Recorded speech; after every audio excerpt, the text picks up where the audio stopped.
Hello student, आप लोग कैसे हैं। उम्मीद करते हैं आप लोग अच्छे होंगे। तो स्वागत है आपका अपना यूट्यूब चैनल सक्सेस गेटिव पॉइंट में। आज के इस वीडियो में हम 10वीं कक्षा के इतिहास के प्रथम चैप्टर जो कि यूरोप में राष्ट्रवाद है, इससे कुछ महत्वपूर्ण सब्जेक्टिव क्वेश्चन बताएंगे जो कि आपको बोर्ड एग्जाम के लिए काफ़ी महत्वपूर्ण रहेगा। तो इस वीडियो को शुरू से लास्ट तक देखते रहिए। चैनल पर नहीं है तो चैनल को सब्सक्राइब कर लीजिए, बेल आइकन को भी दबाइए ताकि इस टाइप की वीडियो जब भी अपलोड करें तो सबसे पहले आप तक पहुँचे। तो चलिए शुरुआत करते हैं पहला नंबर क्वेश्चन से। तो पहला नंबर क्वेश्चन में कहता है राष्ट्रवाद क्या है। राष्ट्रवाद क्या है, काफ़ी इंपोर्टेंट क्वेश्चन है ये। तो इसका उत्तर है, कहता है कि सामान्य अर्थों में जो है राष्ट्रवाद का अर्थ जो होता है वो अपने राष्ट्र के प्रति सोच और लगाव की भावना का विकास करना है। इसका मतलब होता है कि इसमें जो कहता है कि सामान्य अर्थों में जो है, सामान्य अर्थों में राष्ट्रवाद का जो अर्थ होता है वह होता है अपने राष्ट्र के प्रति सोच और लगाव की भावना का विकास करना है। ठीक है, ये राष्ट्रवाद का अर्थ होता है। दूसरे अर्थों में कहता है कि राष्ट्रवाद एक ऐसी भावना है, राष्ट्रवाद एक ऐसी भावना है जो किसी विशेष भौगोलिक, सांस्कृतिक या सामाजिक परिवेश में रहने वाले लोगों में एकता की वाहक बनती है। ठीक है, एकता की क्या है, वाहक बनती रहती है, यही राष्ट्रवाद कहलाती है। अगला जो प्रश्न है 2 नंबर क्वेश्चन में कहता है कि यूरोप में राष्ट्रवाद को फैलाने में नेपोलियन बोनापार्ट किस तरह सहायक हुआ। ठीक है, यूरोप में जो राष्ट्रवाद को फैलाने में नेपोलियन बोनापार्ट जो है वो किस तरह सहायक हुआ। तो चलिए इसका उत्तर देखते हैं। तो इसका उत्तर कहता है कि यूरोप में राष्ट्रीयता की भावना के विकास में जो है फ्रांस की राजक्रांति के पश्चात नेपोलियन के आक्रमणों ने महत्वपूर्ण योगदान दिया। नेपोलियन के आक्रमणों ने क्या किया, बहुत योगदान दिया। फ्रांसीसी क्रांति ने राजनीति को, ठीक है, अभी जातीय वर्गीय परिवेश से बाहर कर उसे अखबार, सड़कों और सर्वसाधारण की वस्तु बना दिया, सर्वसाधारण की वस्तु बना दिया। उसके बाद जो है यूरोप के कई राज्यों में नेपोलियन के अभियान द्वारा नवयुग का संदेश पहुंचा। क्या पहुंचा, नवयुग का संदेश पहुंचा। नेपोलियन ने जर्मनी एवं इटली के राज्यों को भौगोलिक नाम की परिधि से बाहर कर उसे वास्तविक एवं राजनीतिक रूपरेखा प्रदान की।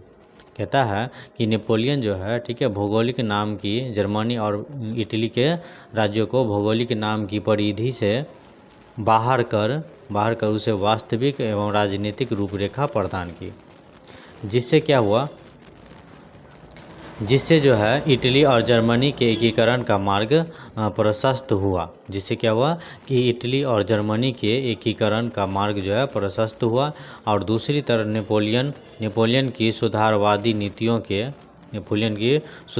नीतियों के कारण फ्रांसीसी प्रभुता और आधिपत्य के विरुद्ध यूरोप में देशभक्तिपूर्ण विक्षोभ भी जगा। ठीक है, देशभक्तिपूर्ण जो है विक्षोभ भी जगा। चलिए अगला 3 नंबर क्वेश्चन में देखते हैं। कहता है 1830 की जुलाई क्रांति का फ्रांस पर क्या प्रभाव पड़ा। जो 1830 में जो जुलाई में जो क्रांति हुई, ठीक है, उसमें जो है फ्रांस पर क्या प्रभाव पड़ा। तो चलिए इसका उत्तर देखते हैं। इसका उत्तर कहता है कि 1830 की जुलाई की क्रांति के परिणाम स्वरूप जो हुआ वह फ्रांसीसी में निरंकुश राजशाही का स्थान संवैधानिक गणतंत्र ने ले लिया। किसने ले लिया, तो संवैधानिक गणतंत्र ने ले लिया। इस क्रांति ने फ्रांसीसी क्रांति के सिद्धांत को पुनर्जीवित किया। क्या किया, तो पुनर्जीवित किया। तथा फ्रांस में उदारवादी मध्यवर्ग का राजनीतिक महत्व बढ़ गया। इसमें क्या हुआ कि उदारवादी मध्यम वर्ग का जो राजनीति था वह महत्व बढ़ गया। ठीक है, चलिए अगला प्रश्न 4 नंबर हम देखते हैं। कहता है 1848 ईस्वी की फ्रांसीसी क्रांति में क्या कारण थे। 1848 की फ्रांसीसी क्रांति के क्या कारण थे, क्यों हुआ ये। ठीक है, चलिए इसका उत्तर देखते हैं। इसका उत्तर में कहता है कि 1830 की क्रांति के बाद जो है लुई फिलिप फ्रांस का राजा बना। 1830 की क्रांति के बाद जो है, ठीक है, लुई फिलिप ने फ्रांस का राजा बना। उसने अपने विरोधियों को खुश करने के लिए स्वयं मध्यवर्गीय नीति अवलंबन करते हुए सन 1840 में गीजो को प्रधानमंत्री नियुक्त किया। किसका प्रधानमंत्री? तो गीजो को प्रधानमंत्री नियुक्त किया। कब? तो 1840 में। ठीक है। तो उसमें कहता है जो कट्टर प्रतिक्रियावादी था, जो क्या था? कट्टर प्रतिक्रियावादी था। वह किसी भी तरह के वैधानिक, सामाजिक और आर्थिक सुधारों के विरुद्ध था। वो क्या था? कि किसी भी तरह के वैधानिक, सामाजिक और आर्थिक सुधारों के विरुद्ध था। उसके बाद जो है फिलिप के पास कोई सुधारात्मक कार्यक्रम नहीं था। ठीक है। उसके बाद क्या था कि फिलिप के पास जो है कोई सुधारात्मक कार्यक्रम नहीं था और न ही उसे विदेश नीति में कोई सफलता हासिल हो रही थी। उसके बाद क्या किया कि शासनकाल में देश में, ठीक है, भूखमरी एवं बेरोजगारी व्याप्त हो गई। उसमें क्या हुई कि शासनकाल में जो है देश में भूखमरी एवं बेरोजगारी व्याप्त हो गई। सुधारवादियों ने 22 फरवरी 1848 को पेरिस में 22 फरवरी 1848 को पेरिस में, ठीक है, थियर्स के नेतृत्व में, किसके नेतृत्व में? तो थियर्स के नेतृत्व में एक विशाल भोज का आयोजन किया गया। क्या किया गया?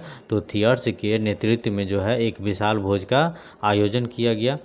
उसके बाद जो है राजा ने इस पर रोक लगा दी। राजा ने क्या की? इस पे रोक लगा दी। अतः पेरिस में विरोध प्रदर्शन हुए। पेरिस में क्या हुए? विरोध प्रदर्शन हुए और जुलूस निकाले गए। विरोध प्रदर्शन के बाद क्या हुआ? जुलूस निकाले गए। इस पर पुलिस ने गोली चला दी। इस पे क्या किए? पुलिस ने गोली चला दी, जिसमें अनेक लोग मारे गए। जिसमें क्या हुए? अनेक लोग मारे गए। अतः दमनकारी नीति अपनाए जाने के कारण क्या हुआ? 1848 ईस्वी में जो है, ठीक है, की क्रांति आरंभ हो गई। इसके कारण जो है 1848 ईस्वी की क्रांति आरंभ हो गई। ठीक है।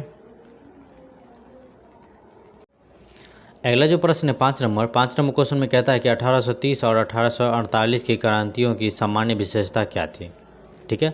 कहता है 1830 और 1848 में जो क्रांति हुई उसमें क्या सामान्य विशेषता थी? ठीक है। तो सामान्य विशेषता, चलिए देखते हैं इसका उत्तर।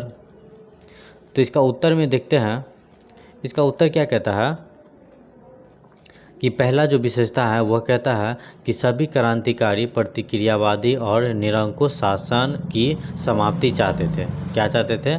1830 और 1848 में जो है ये विशेषता जो थी वह कहता है कि सभी क्रांतिकारी जो है, ठीक है, प्रतिक्रियावादी और निरंकुश शासन की समाप्ति चाहते थे।